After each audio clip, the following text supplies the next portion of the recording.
Good evening. Welcome to the regularly scheduled meeting of the Jefferson County Board of Education on Monday, October 26, 2020. If you'd please join us for the pledge. I pledge allegiance to the flag of the United States of America and to the republic for which it stands, one nation, under God, indivisible, with liberty and justice for all.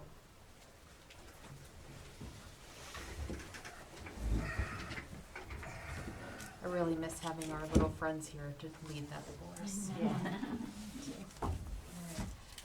Madam Superintendent, do you have any comments this evening? I have two brief comments. One, thank you very much to all of the staff and students. Jefferson County has moved back into green status, and we're continuing to see very good adherence to our safety protocols, which we deeply appreciate. And the other is that on Friday, we sent out a notice to all of our parents that we were beginning the process of requests for transfers between programs. Partly we sent that out in this time frame because we're asking them to be returned by November the 6th, because that is quite a logistical undertaking, as it was in the beginning, to move participants back and forth between those programs.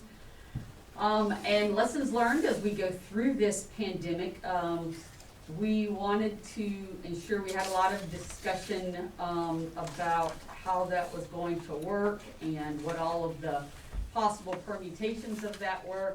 So when we sent out the notice to the parents, we very consciously put in every possible caveat, knowing that our goal is to have everyone placed in the location and with the teacher and with the schedule of their choice, and knowing that we have a lot of variation in capacity, and we have no way of predicting who at what school, at what grade level, and what class will wish to change.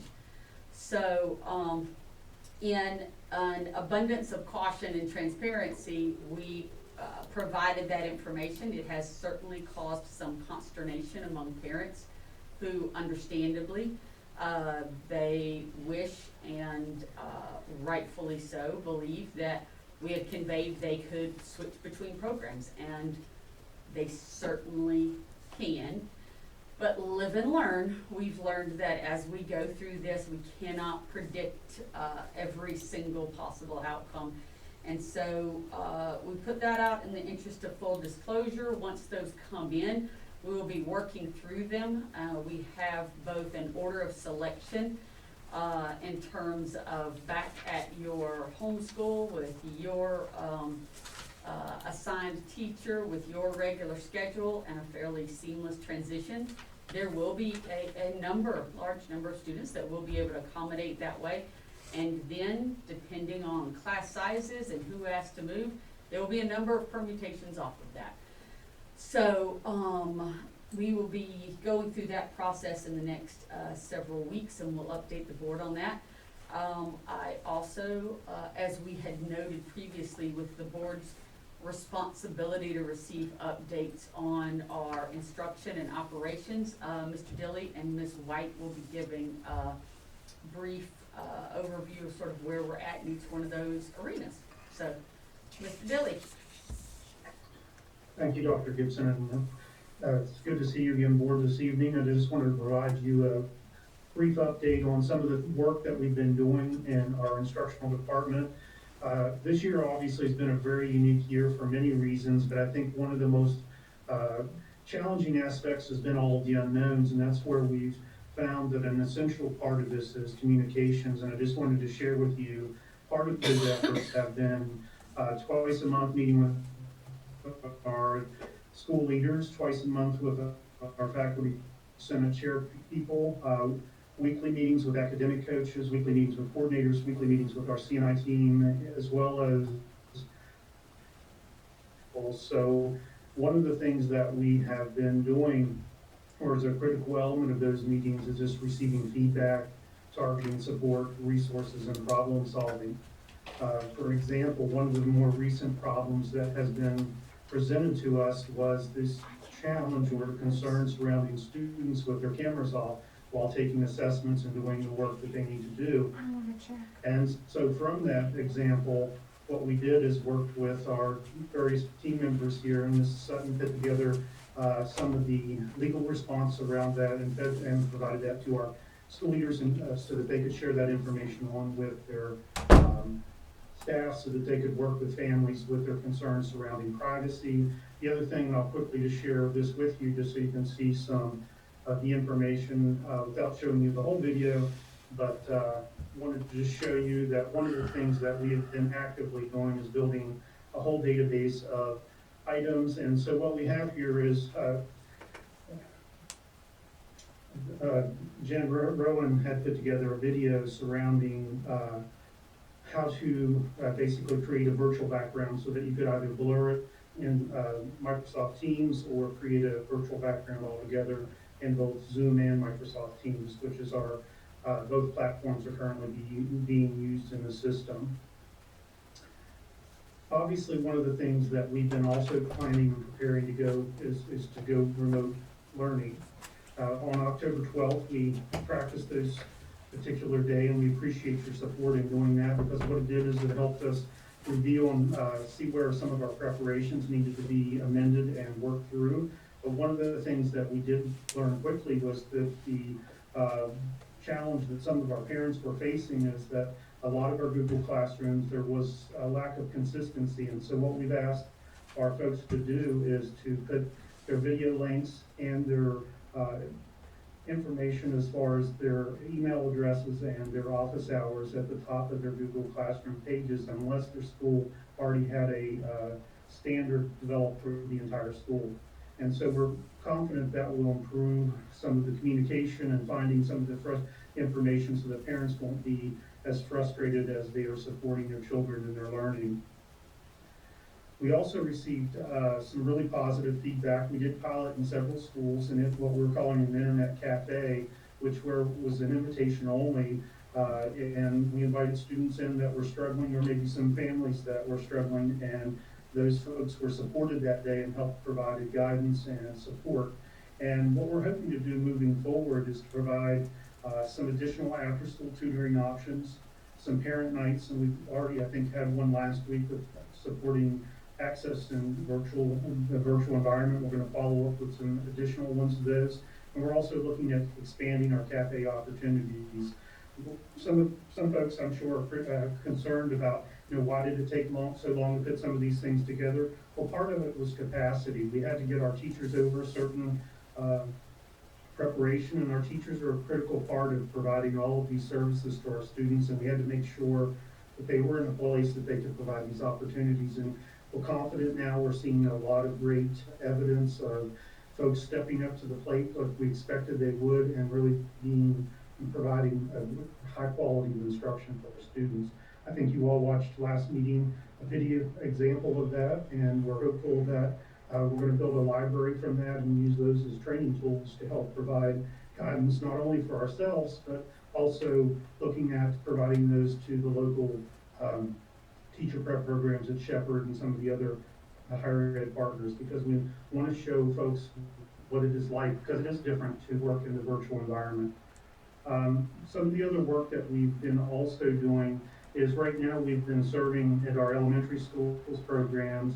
Some of those programs have been meeting outdoors, and as you all know, the weather is changing, and so some of the things that we are looking at obviously is safety first and foremost, but looking at the square footage, classroom access, furniture layout, and custodial demands of moving some of those programs back indoors, that we can serve our kids safely, but also in an environment that it isn't cold or wet. And so we're confident that we're going to be doing that. The challenge we know is not all of our buildings are the same, so we know some buildings are going to be able to accomplish some different things than others.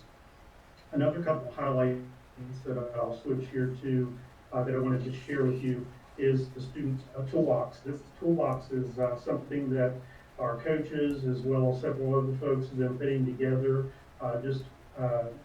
different links to different tools that can help our students navigate these virtual environment. And there's been a lot of work that has gone into all of these different aspects, and these are available online at our website. So any student can log on or parent can log on to these different items and make it available to them to help navigate and use the different tools that they're being asked to use.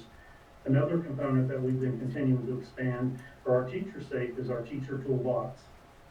The teacher toolbox, just like that, just like the student toolbox, is one that we continue to add to in preparation of making sure that they have as many tools accessible to them and they have as much help as possible. So we're excited about all of the different tools that have been highlighted. We've really seen our teachers come a long way in their utilization of technology and supporting their students' learning.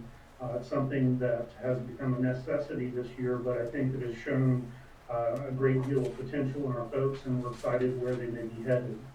But one of the other areas that we want to think about is, and have been thinking about a great deal, is that of our social emotional aspects. And so as that comes up, you can see here, the social emotional department has also been putting together a variety of information for our families and preparing for the challenges that they've been dealing with within the pandemic. So we've been excited about a lot of the work they've been doing within this website, as well as their regular page with all of the different links and partners that we have available out there for our folks. That particular department has been doing a lot. Our SOS position has been fielding a number of calls, as well as just helping track down those students that haven't been showing up or actively participating within the virtual environment. That seems to be one of the bigger areas of challenge right now, is just tracking down where some of these folks traditionally have been not necessarily as engaged as we need them to be in their instructions. So they've also been working with CPS referrals and other types of supports, and we've also been plugging in our student navigators to support those students as well. And so one of the things that they're doing is just actively reaching out and making sure that they're contacting those students and just seeing where we can provide support and engage those folks. One of the recent changes that we've been dealing with, it provides a scenario, and this has just come down in the last week or so, where students may be quarantined up to a total of 24 days. And so if we have an in-person student that is potentially facing a quarantine of up to 24 days, we need to figure out ways of supporting them. So we've come up, excuse me, supporting them with our student navigators, acting in a quasi-homebound approach to support those students. Hopefully we have no students that can face that scenario, but what we're trying to do is making sure that we have as many of the problems and solutions built for these folks as we move forward. And I can't say enough positive things about the team that I'm working with and our staff out across the system that continue to rise to the challenge. We know we've not always got everything right, but they keep coming back with the proper answers and good information, and we keep making. And one of the final items I just want to mention was very popular in the spring for our staff is the coffee chats. Those have returned, and we've been bringing those back with different topics and different programmatic level questions and needs. So we've been excited about bringing those back, and we want to continue to try to expand those opportunities for our staff just to connect without pressure, without stress, and just learn about different things and different opportunities and just share with each other. And so one of the real positive things that we've seen this year is just the amount of collaboration between our staff and our community and different folks that are coming together, making a lot of this hard work very, very accessible to our kids. And we can't thank them enough for all of their work. That is my update for this evening. Pretty fast, but I can provide you all follow-up email information as well. Thank you, Mr. Dilly. That was helpful. Good evening, everyone. I'd like to provide my operations update and also to piggyback on what Mr. Dilly said about applauding the staff, their ingenuity, their stick-with-itness, and their compassion. Everything is coming together, and the feedback they certainly give us is valuable as we continue to move forward. Operations always wants to support the instructional side, the staff and the students.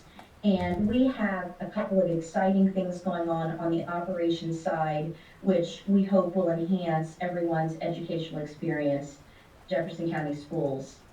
Our first announcement this evening is that we are creating a help desk. The help desk will be a technology help desk and will be available for students and for families. Next week, we are going to start with what is a soft opening or a trial period, and we're looking at starting the help desk 3 days a week for a couple of hours a day to gauge the need we have for a help desk and to let our staff get to experience it that are on the help desk. Our goal is to start with our tech secretary and have her kind of triage, if you will, the tech problems that people are having. She will then pass them to a technician, and the help desk will be supporting software and hardware issues only. Any grading or assignment issues, curricular issues students have, those will be referred back to the teacher. And then at the end of our chain is our tech director, Dr. Jen Rowan, and she will be there as a backup to answer questions that need to come to her level. So we're very excited to roll that out. Along with that, we are starting a JVA parent support class. Our goal is to just provide one class with 30 slots where caregivers could join Dr. Rowan for an opportunity where they will focus on Google Classroom, they'll focus on applications, software, live grades, and she will also help them with any hardware issues they might be having. And our target date for doing that is prior to Thanksgiving, around November 18th. That will take place in the Transportation Operations Facility, and it will be offered in the evening so that parents will be able to join us. For both the help desk and the Jefferson Virtual Academy opportunities, we'll be pairing with Hans, and he will be getting the word out about those. Very excited. Also, I think the most exciting news that we have to deliver in operations this evening are the arrival of a little over 1,200 Chromebooks this week. We were very fortunate to be able to work with a vendor to get this completed. The vendor will be sometime this week or early next week working with us with what we call a white glove configuration service. And what this does is allow users to simply pick up their Chromebooks so that when students get them, they just log in and they can complete their work right away. It also allows us to disable lost devices, review analytics on the devices, and filter the devices. Technology will also be able to push out specific apps that teachers and schools approve for their student use. So we're excited about that. Our target distribution for the schools will be before Thanksgiving break. As you know, this is a great step. It's a gigantic step toward our one-to-one initiative. We're very excited about it. We're also doing some work with some select iPads in schools to be able to adapt them for our younger learners, K2, and push some of them out for remote learning scenarios. Finally, in child nutrition, we want to assure you we're prepared if we go to orange and red to switch over to our multi-day meal packs should we move to those colors. Our intention is to deliver the meals on Tuesday because Tuesday has always been our typical day to deliver the multi-day meal packs, and our virtual learners are used to that day now as well. They will be delivered at each school location between 9:30 and 11:30 a.m. should we be learning remotely. I do want to note that next Tuesday being Election Day, our multi-day meal packs for virtual learners and any remote learning would occur on Monday at 9:30 rather than Tuesday. So that's all the updates I have for you. Very exciting things going on in the operations department. Thank you, Ms. White. Anybody have any questions or comments for either Mr. Dilly or Ms. White before we move on? All right. Dr. Gibson, did you have anything to add to that? Approval of minutes. Is there a motion to approve the minutes from the regular meeting held October 12th, 2020? So moved. Ogden? Second, Osborne. Thank you, Ms. Overton and Mr. Osborne. Any questions or discussion? All in favor of approving the minutes from the October 12th meeting? Aye. Opposed? Thank you. All right, citizens' comments. Just a reminder that you are limited to 3 minutes this evening, and I will get my timer here. First up is Bobby Block. If you'd like to stand. I'm not sure where they have you.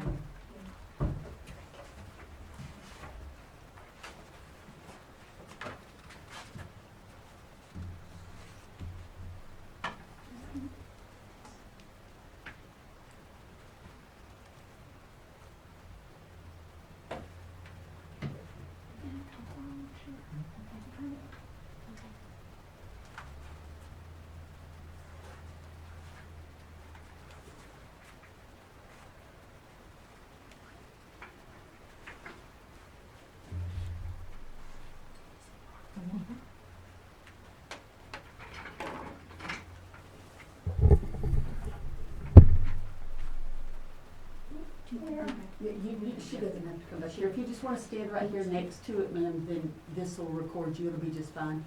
I don't want you to have to walk through all these cords, so you can stand right here. Yes, right here. And you don't have to face it, you can face this way. Wherever you Want to look, that's fine. It'll get Go ahead and you. face the board. This is just, I just have it close to you, that's all. Okay, thank you. Thank you, ma'am.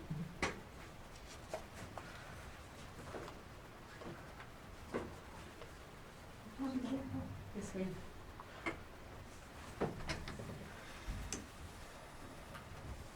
I speak into this. Just speak and it'll get you. Yeah. We've got a lot of I'm microphones in speaking this to room. that. Okay. Thank you for this opportunity to share, because this is a time we all need to share and stand up for our kids. This is not the first time I've been before the board, and it probably will not be the last. What we're facing in this country is daunting.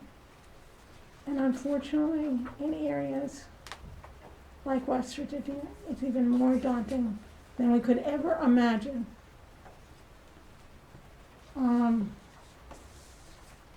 There are 4 issues I want to bring to the attention of the board and to the administration. One is the importance of supporting the levy and the bond. I've already voted, and I have voted for the levy and the bond. And I want to encourage other Jefferson County voters to do the same.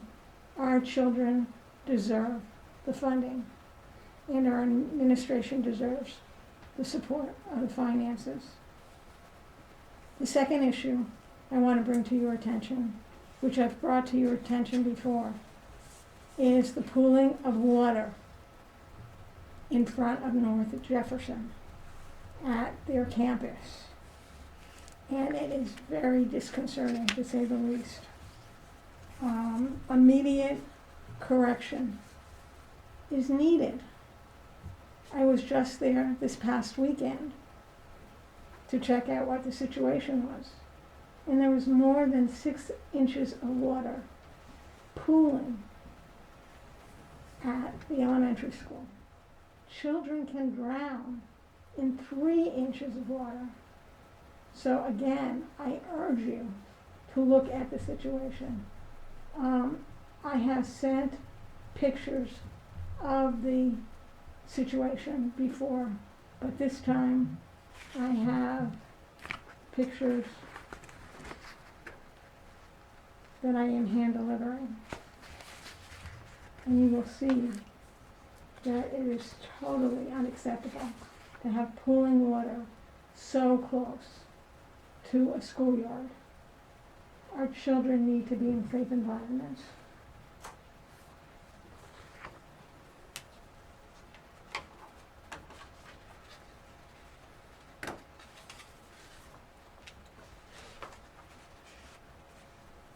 And some of them are in color and some of them are in black and white.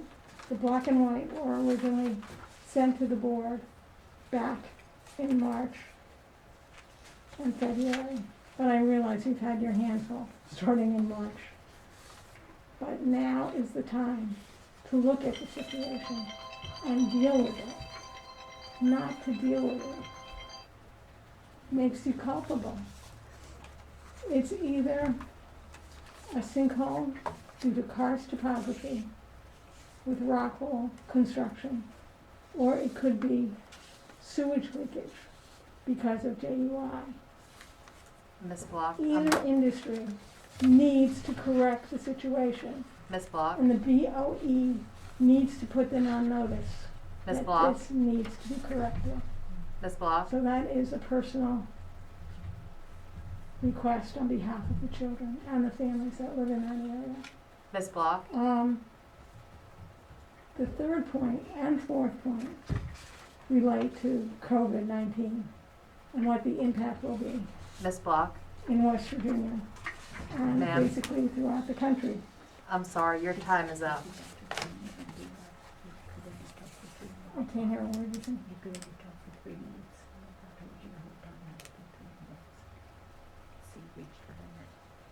That's what she's trying to tell you. She can leave a copy of your report if you want. This is draft notes, and the That's 4 okay. points relate to COVID and nutrition. And this is not unique to West Virginia. Ms. Block, Unfortunately. I'm sorry, I have to stop you because you've reached your 3-minute limit. Given the issues that the children are dealing with. And we're, One more minute, that's all I'm asking. no ma'am, I'm not allowed to do that. But I understand here that you want to talk about Wi-Fi and nutrition, and we're very aware, but we appreciate you coming out But tonight. nutrition and Wi-Fi in this area Thank is you. insufficient. And I applaud the staff for trying to do what they can, but they can't, no, these are draft notes. Okay. You could I send that sent to us. you rough notes Okay. Thank you, on the ma'am. 4 issues. Next up is Amy Childers. Thank you very much. Thank you. Thank you.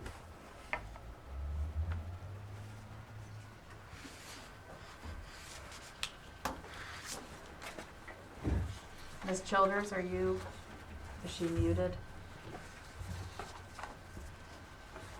I'm scrolling through to find her, Ms. Childers. She may be under another name, but, There's an Amy's iPhone.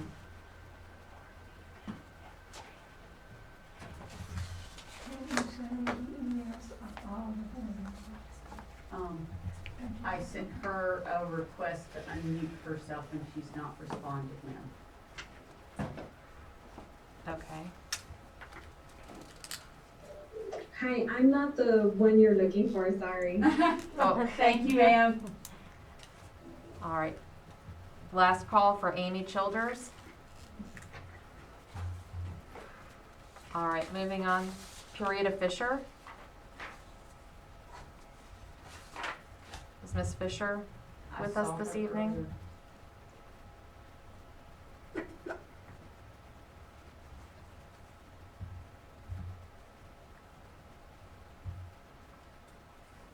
She's not in here by her name.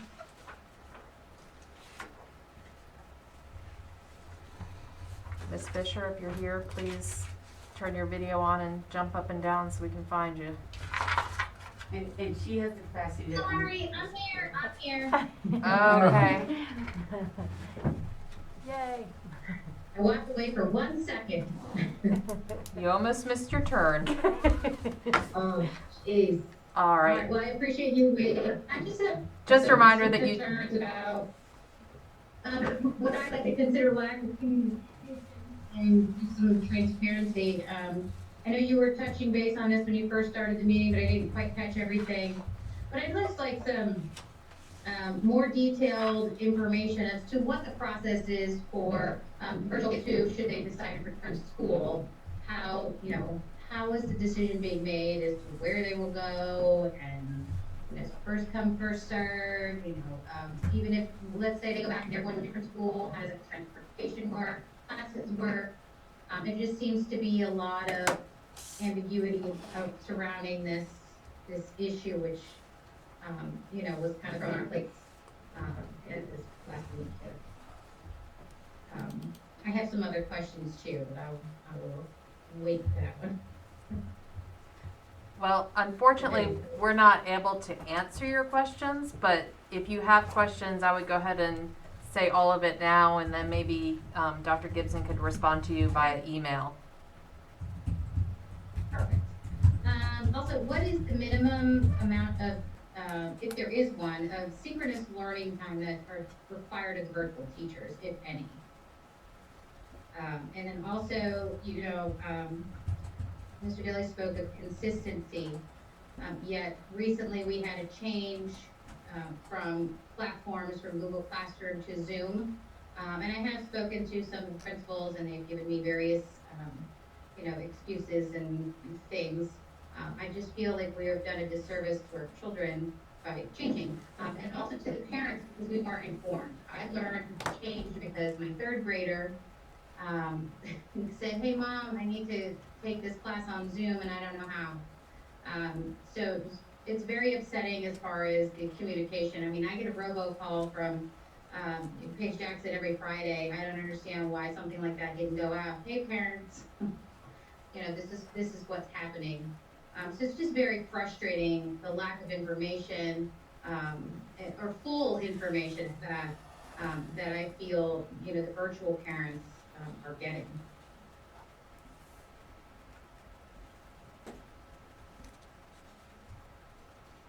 That's right. Is that That's it? my cues for now. All right, thank you. Next, we have James Neal.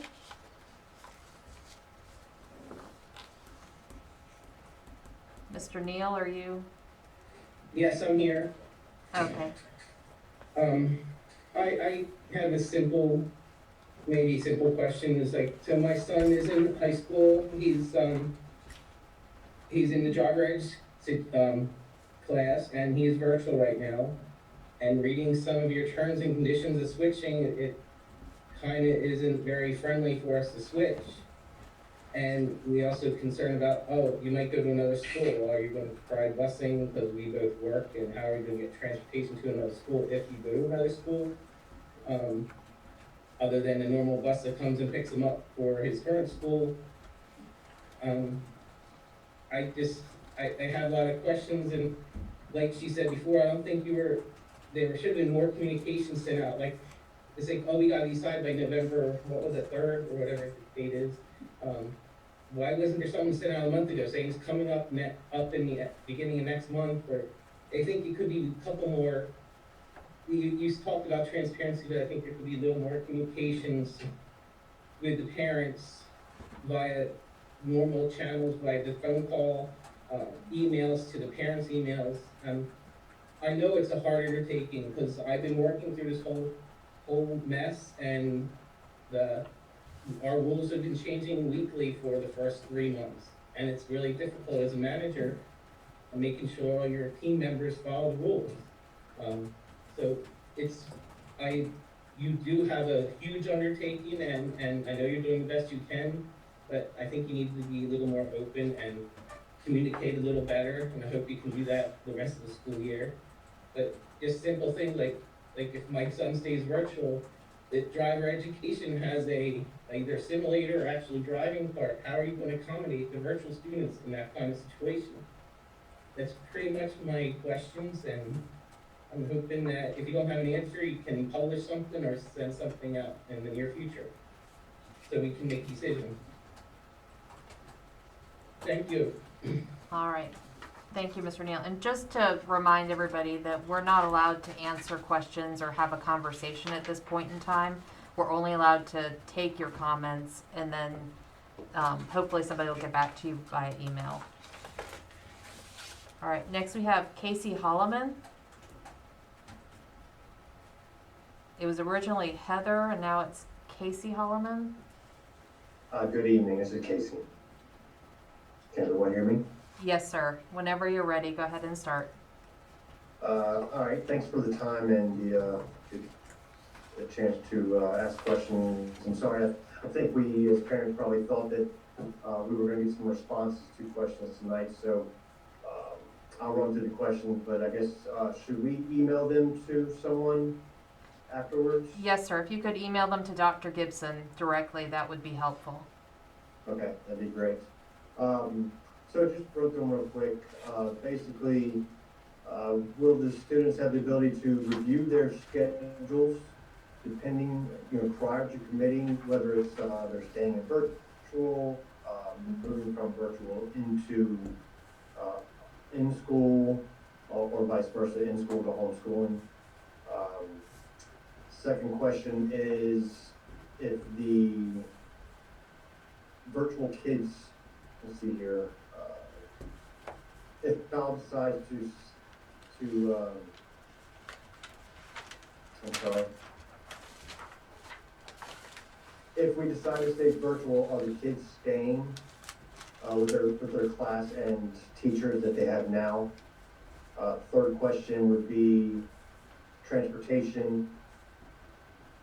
If they were to have to change to a separate school, would the transportation be provided, or will parents need to provide their own transportation for that? Fourth question would be, if band students or CTMS or high school students, if they were placed into a separate school, not their home school, how would that affect, the band? Would they have to be virtual? Would they be transported back and forth? And fifth question would be, if a vaccine becomes available, would schools plan to reopen in a fairly quick timeline? Or is this something that they plan on waiting till just, throughout the, in the year, and start the new year fresh? And last but not least, if virtual kids are behind at this point in time, how will the change, if they were to go to in-school, affect them if the in-school class was further ahead than what they are now? Thank you for your time. Thank you.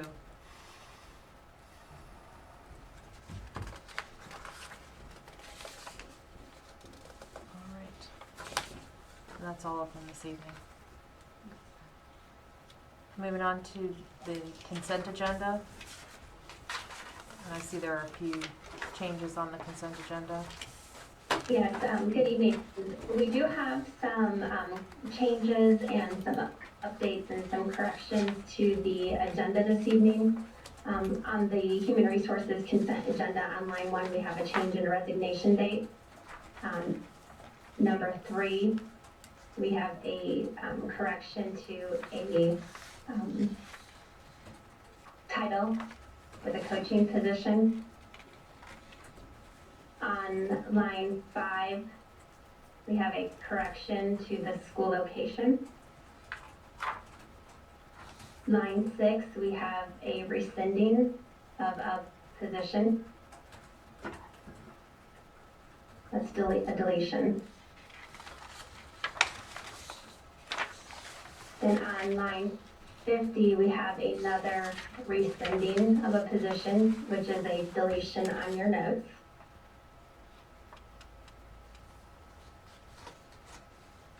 Page 51 and 52. This evening we are requesting the addition of 2 long-term subs, Ps, perm subs, one for each of the high school locations for the 2021 school year only. The idea is that this individual would be dedicated to the building to assist with gaps in coverage due to sub shortages. The attraction to a position such as this is that we and offer better grade services. And this request is being made in response to what we see in STEMs with shortage in coverage areas. But most importantly, in response to requests that we've received from faculty senate members for additional support and assistance.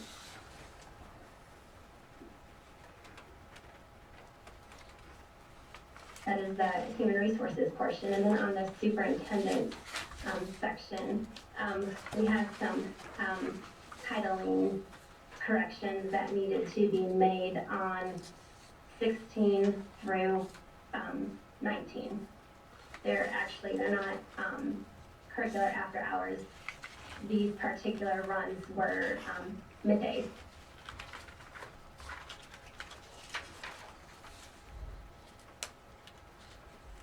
And the one posting number changed, correct, on number 18? Yes, there's a correct, a correction to that function. So coordinating that and organizing it for the extra runs was important for us to have on here correctly, not only for the understanding of what each of the roles were, but also to be specific for payroll purposes.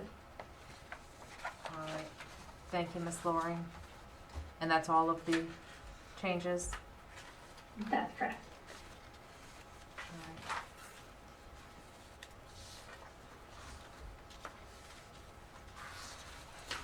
I have a question. Yes, ma'am. Ask. About the consent agenda? Yeah. Well, let's get a motion first, Okay. and then we can discuss it. Is there a motion to approve the consent agenda with the amendments made to the superintendent and the human resources section? So move, Osborne. Thank you, Mr. Osborne. Is there a second? Second. Thank you, Ms. Ogden. All right. Any discussion? Yeah, I'm just curious, if you've heard from teachers that they want more support, wouldn't they want a certified teacher hired over a long-term sub? Why would you hire long-term subs over certified teachers? Because it's actually not for a vacancy, it's simply and purely sub coverage. So it's not for any vacancy. And so if somebody applies who happens to have full certification, then yes, absolutely, that would be, our preference. But it's not for a vacancy. It's for when somebody is out sick or has to be quarantined for COVID, any appointments, any personal or sick leave reasons that they would need to be away from their position for the day. So, Ms. they would Loring, be like rotating. They would be a dedicated floater per day. so it would just be a dedicated sub for that building. So one day they may Yeah. cover for Mr. Yeah. Smith, the next day they might cover for Mr. Jones, and it may be math or English or whatever the need might be, correct? Correct. Excellent. All right. What about is our approximate percentages as far as during the days, about how many subs are we down or are we going without in each building approximately that we're not able to fill? Do we have any idea what those needs are that made us even look at this position to begin with because we're having trouble filling those? I mean, I understand Not the, readily available. Yeah, no, but I can run a report on that. But the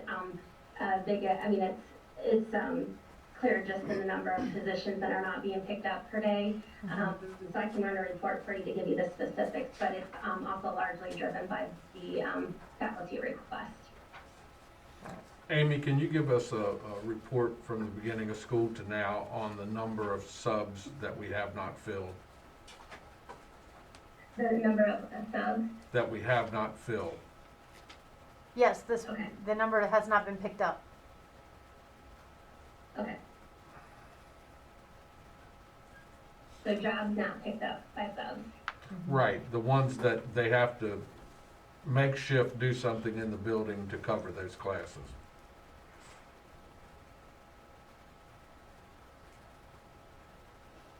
Would you like both service and professional covered in that report? Yes, That'd be a good please. idea, yes. Because those are different shortages, but we are experiencing both, Correct. certainly. Well, we may find that there's a beneficial need to do the same with the other positions as well. even if it was an itinerant position that served at different places, because yes, we're gonna, if you have guaranteed work, you're sometimes more apt to do that, especially during a pandemic. Were buildings made aware of the procedure to go about doing something like this? How did Washington High and Jefferson High know that faculty senate should be involved? We meet with the faculty senate every other week, just as we do with the principals directly, and ask them how things are going. Here's the latest information that we sent out. What are you guys hearing? Because as you've seen and heard, everyone's doing everything that we're doing is for the first time. And so we put out information, and because we've been working on it, it seems clear to us. We put it out. We talk to the principals about it, and then we speak separately to the faculty senate chairs about it, and then we get feedback from those two groups. And in speaking with both groups, they were all dealing with periodic shortages, but since the two high schools were the two largest, there was a consensus that if we could fill theirs, have a permanent sub, it would free up some subs for the other grades as well. None of our other schools are large enough to have a consistent, where we're very confident that every single day we're going to have a position for them to go through at. So that they're all in the same meeting. We don't meet with them separately. So all of the faculty senate chairs and all of the principals are there's one meeting for administration, one meeting for the faculty senate, but they're all present. So they hear one another's ideas, and we talk through with them, and they collectively felt like this was a good resolution to put to the board. And the other piece of it too is that we were able to make some pretty good measures and take some pretty good elementary schools to provide support. But up at the high school level and in the secondary level, it was much more difficult to find ways to do that. And this is one area where we could identify some assistance that we could provide them with. And I would think net, from a financial standpoint, it's beneficial to the employee to be able to have consistency, but also beneficial in the fact that even by paying a benefit piece to an employee, you're still going to save in the long run by paying a daily rate based on a position. So I would think net, I'm guessing, but I'm assuming that's pretty close. Mm-hmm. Yeah. How long is the position for? Is it as needed? You know, come January, you don't have a shortage, then it ends, or is there a contract? They can go ahead and post this week and then fill it when somebody's identified, and then they would stay there and they would be there. I'm sorry, I don't know. I'm sorry if I cut you off. I couldn't hear. I didn't mean to if I did. It's for the whole school year, correct? Yeah, It's for the 2020-21 school year. For this school year 2021 only, only, yeah. Because I understand a lot of substitutes were complaining that they were going to be grouped into certain areas where they could only sub in, you know, a certain location. So a lot of people weren't interested in that. I didn't really hear anymore. Is that what's happening? That subs can only, you know, substitute in certain locations? Is that correct? If I heard correctly, that is correct. We had geographical regions that we divided the county by and asked them what their preference areas of service, so they could serve several of those schools within that geographical location. And that we were trying to mitigate the number of schools in travel because of the pandemic. So it's not an ongoing practice. It's not a forever practice. It was just simply put in place this year in response to to COVID. Right. So I know that when I spoke with substitutes, that was their complaint, and they said they wouldn't be subbing because their district, they wouldn't want to go to a high school because they didn't feel comfortable, etc. So if this was in place because of the, you know, COVID, then yeah, they wouldn't have to go to a high school. Yeah, I know, but it's just that they're only allowed to go to a certain district. And if a sub wants to go to any elementary school, they're not allowed to because they're confined to a certain location. But my question, I mean, I understand the logic. It doesn't help the employee, but when say in January, the COVID situation has dissipated, and will you be returning to, where subs can go to any location they want? And if so, maybe this would change the sub situation? If we So have, certainly, I apologize, go ahead. okay. I was just gonna say that, with any of the measures that we've had to implement in response to COVID, that if we are in a much better space than I was thinking, and most of the things that we've been doing in response would have to be adjusted as we see improvements and as conditions evolve. Okay. So, I mean, does it make sense to hire someone and say it's for the whole year if you have a change in sub situations? Or go ahead. I was just gonna say, I think with the trend analysis, I think will be solid for the year. What did you say? I didn't hear that. She said with the trend analysis, it'll be okay. solid for the Which you're year. gonna provide to us. With the trends that we have, I believe that. But you're gonna give Yeah, us that right. information. That I believe, just based on the consistent sub shortages that we're not just seeing in Jefferson County schools, but pretty much everywhere, what changes with COVID or how it evolved.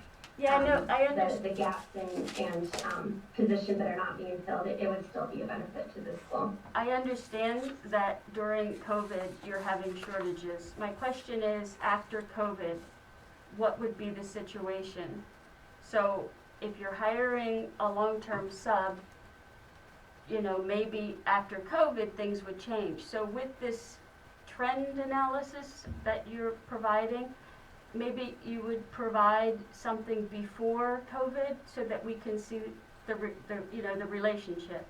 So just telling us, the shortage doesn't really justify that there's an increase or need, an increased need for subs. Do you understand what I'm saying? Well, can I just interject here? Yeah. Because let's say, January 1st, everything miraculously gets back to old normal, okay? Then we'll have these 2 long-term subs, 1 at each high school. And those 2 institutions are so large that I'm sure they have more than 1 sub every day. Is that correct, Ms. Loring? Or at least 1 sub every day?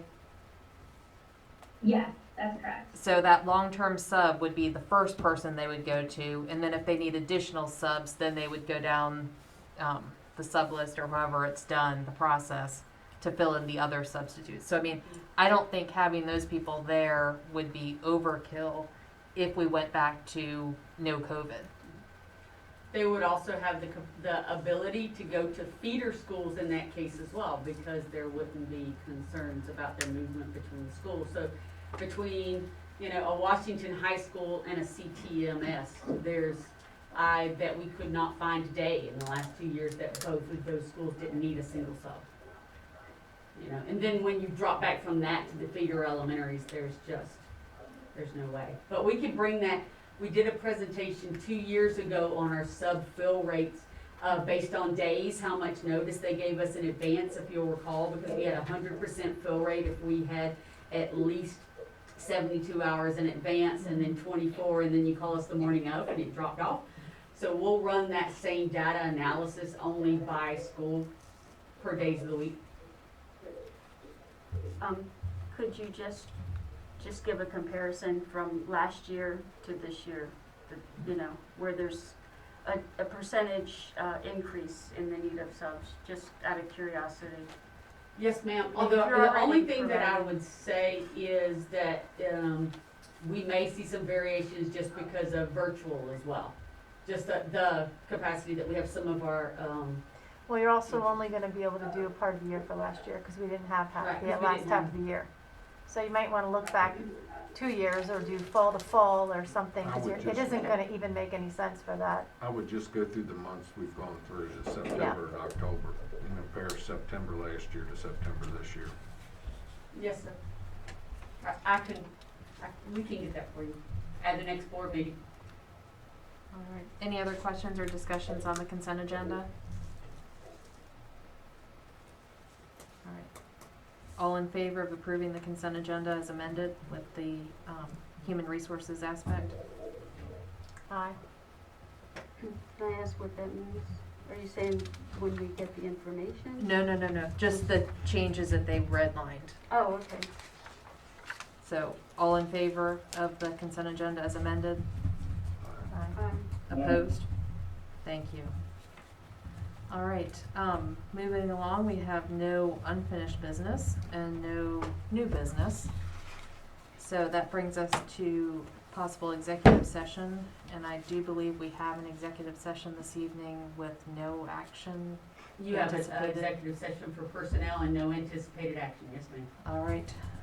Is there a motion to go, before we go into executive session, I'm sorry, Mr. Cable, you wanted a moment? Madam President, Yes, sir. before we do that, I have a little presentation that I would like to read to the board and to whoever might be listening, if I may. Go ahead. Thank you. Thank you.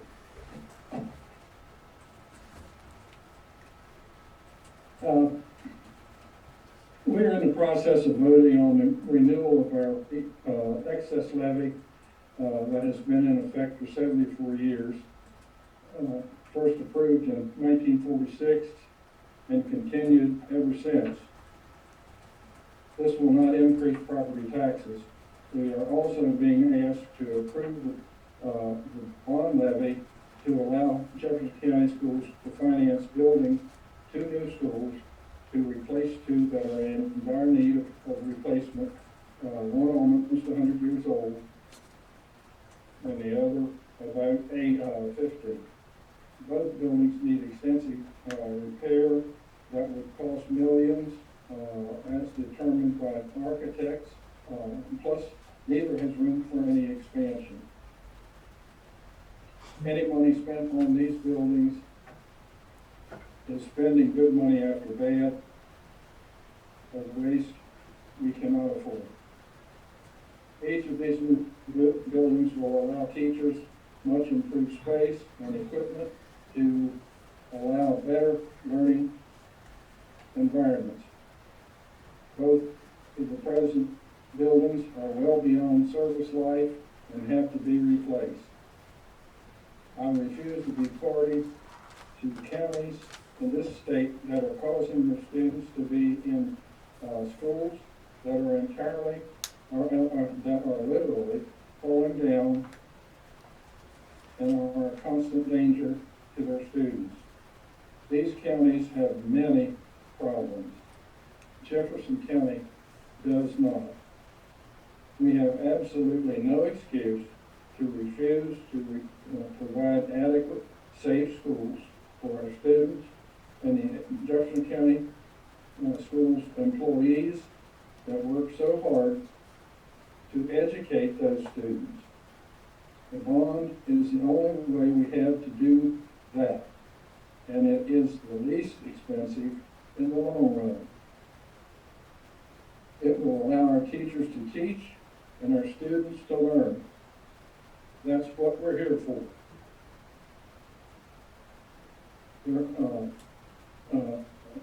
The excess levy is an absolute necessity because the state of West Virginia only funds the bare, and I mean bare, minimum money required to educate children since the state took over all public schools in 1933. That is why we have an excess levy. And that today, Jefferson County has to operate in many aspects at a near bare minimum because West Virginia is constantly requiring new programs changes, etc., but no new financial support. They know their budget is set and no funds are available for the new requirement. They also know that our budget is set, but they require us to implement anyway. Jefferson County has an excellent school system because its residents require an excellent school system. We do now and have since 1946 been willing to fund an excellent school system. In my opinion, the best in this area and this state. So now we have a group of citizens who have improved, who have, let me start that over. So now we have a group that claims to be improving the county by demanding that our citizens kill both the special levy and the bond levy. That is both stupid and stingy. Let me show you why. We would still have the same number of students. That is, until families move out of the county because the school system has gone to hell.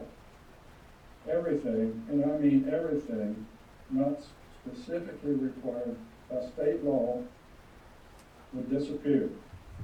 Reading, writing, and arithmetic would be what you would be looking at. Just the bare minimum.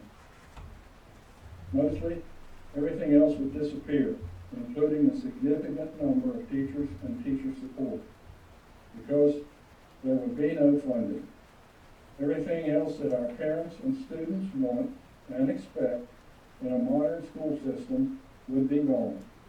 For how long? Who knows?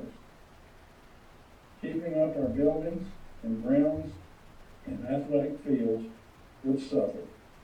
There are some state funds, but not enough, not nearly enough to do the job properly. I am not familiar with any state funds for expansion of athletic facilities. Everyone is entitled to their own thoughts and beliefs, but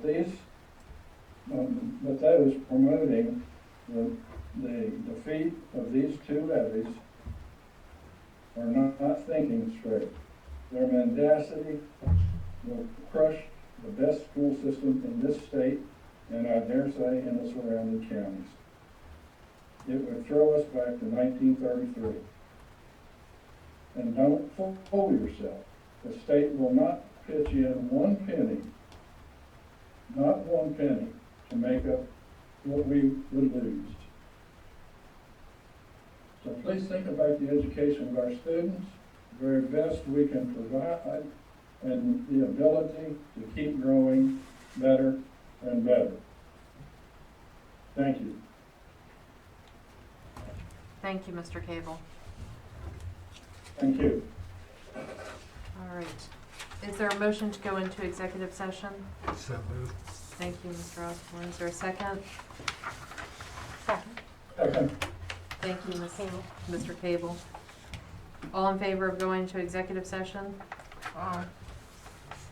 Opposed? Aye. Aye. All right. Thank you very much. So at this